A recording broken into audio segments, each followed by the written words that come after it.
Good evening, students. This is Priyesh Pandey, chemistry faculty from Star PMT Tutorials.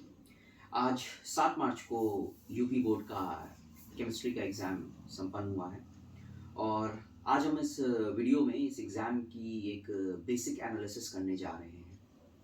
जैसा कि data मेरे पास available है और चूंकि हमने अपने बहुत से स्टूडेंट्स हैं हमारे बैचेस में जो यूपी बोर्ड के भी पढ़ते हैं जुवेनाइल बैच में, उसमें हमसे बातचीत हुई है बच्चों की और बच्चों ने जिस तरीके से पेपर को बताया है कि it was a really good paper. उनके रिव्यूज़ बताने से पहले मैं आपको एक बार एक जनरल एनालिसिस देता हूँ इस पूरे के पूरे एग्जाम की, जैसा मेरे पास अवेलेबल है। देखिए, इसमें टोटल 7 क्वेश्चंस आए हुए थे। क्वेश्चन नंबर 1 के 6 सब पार्ट थे, 1 मार्क्स ईच। क्वेश्चन नंबर 2 4 सब पार्ट्स, 8 मार्क्स। 3 के 4 सब पार्ट, 6 मार्क्स। 4th के 5 सब पार्ट, 12 मार्क्स। 5th के 4 सब पार्ट, 16 मार्क्स। 6th और 7 दोनों के 2 सब पार्ट्स और दोनों का टोटल था 10 मार्क्स ईच। अगर आप इस क्वेश्चन के जो स्पैन है उसको अगर आप चेक करेंगे तो ये जो एक्सपर्ट्स हैं या फिर जितने भी हम लोग हैं, जिस तरह से हम पेपर को ऑब्जर्व कर रहे हैं, this was a very very balanced paper और इसकी लैंग्वेज बड़ी प्रिसाइज और कंसाइज थी, जिसकी वजह से बच्चों को चीज़ों की जो इन डेप्थ क्वेश्चंस होते हैं उनको समझने में बिल्कुल भी दिक्कत नहीं आई। जो पूरा का पूरा पेपर था हमारा फिजिकल, ऑर्गेनिक और इनऑर्गेनिक में स्टैंड था इक्वली। फिजिकल के जितने भी क्वेश्चंस आए थे दे वर आइदर फार्मूला बेस्ड या कुछ ऐसे थे जिसमें अगर आपके पास 3 वेरिएबल हो गए और उसमें से एक वेरिएबल मिसिंग हो गया तो इट वाज फेयरली इजी। जिस बच्चे को फिजिकल में फार्मूला का नॉलेज होगा वो बच्चा बहुत आराम से इस तरह के क्वेश्चंस को अटेम्प्ट कर लेगा। Organic inorganic to the most part काफ़ी अच्छी थी।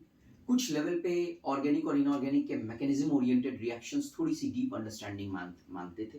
डीप अंडरस्टैंडिंग का लेवल जो था it was on par with the given text book. Text book से ऊपर कुछ भी चीज़ नहीं आई थी। हाँ, पेपर का अगर हम एक जनरल बात करें तो ये पेपर बच्चों को फोकस कर रहा है इस बात के लिए कि बच्चा रैदर देन जो रूट मेमोराइजिंग है या रूट मेमोराइजेशन है उसको छोड़ के एप्लीकेबिलिटी ऑफ कॉन्सेप्ट्स पे जाए। यानी कि अगर आप कोई भी चीज़ पढ़ रहे हैं तो अब वो रटने के या रटते हुए चीज़ें नहीं चलेंगी। यानी बहुत से लोग जो घर पे बैठते हैं और सोचते हैं ऐसा कि नहीं मैं इस चीज़ को रट लूँगा और मेरा पेपर हो जाएगा, तो this would have been a little bit problem for them, but nonetheless it was not that much of a big problem. Overall reactions बच्चों की अच्छी रही, बच्चों को पेपर की लैंग्वेज पसंद आई, बच्चों को पेपर का बैलेंस पसंद आया, चीज़ें एकदम प्रिसाइज़ और कंसाइज़ थी, कुछ चीज़ें फैक्ट बेस्ड आई थी, बट मेजॉरिटी ऑफ चीज़ें एप्लीकेबिलिटी ऑफ कॉन्सेप्ट्स पे आई थी।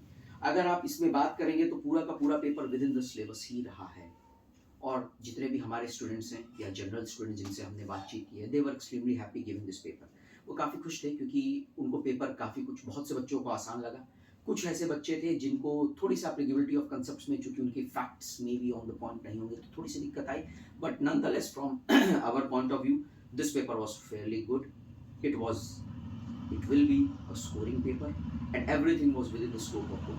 हाँ, एक बात मैं यहाँ मेंशन करना चाहूँगा, आपको पता है 2019 के बाद से जैसे ये यूपी बोर्ड में जो इनकी ऑफिशियल वेबसाइट है इस पे मॉडल या सैंपल पेपर से इन लोगों ने अपलोड करना शुरू किए।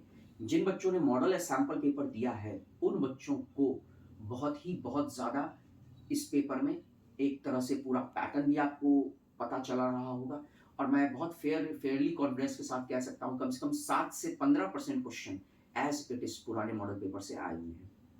इनफैक्ट आप देख भी रहे होंगे बहुत जगह इस बात का हल्ला भी मचा हुआ है।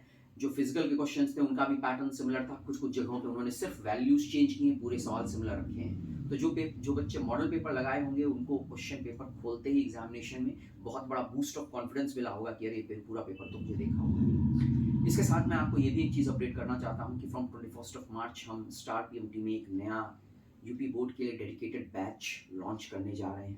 हमारे सारे top faculties and top HODs इसमें इन्वॉल्व रहेंगे। ऑफ कोर्स बच्चों को हम हिंदी मीडियम में ही पढ़ाएंगे ताकि लैंग्वेज बैरियर इसमें कोई इशू नहीं रहेगा।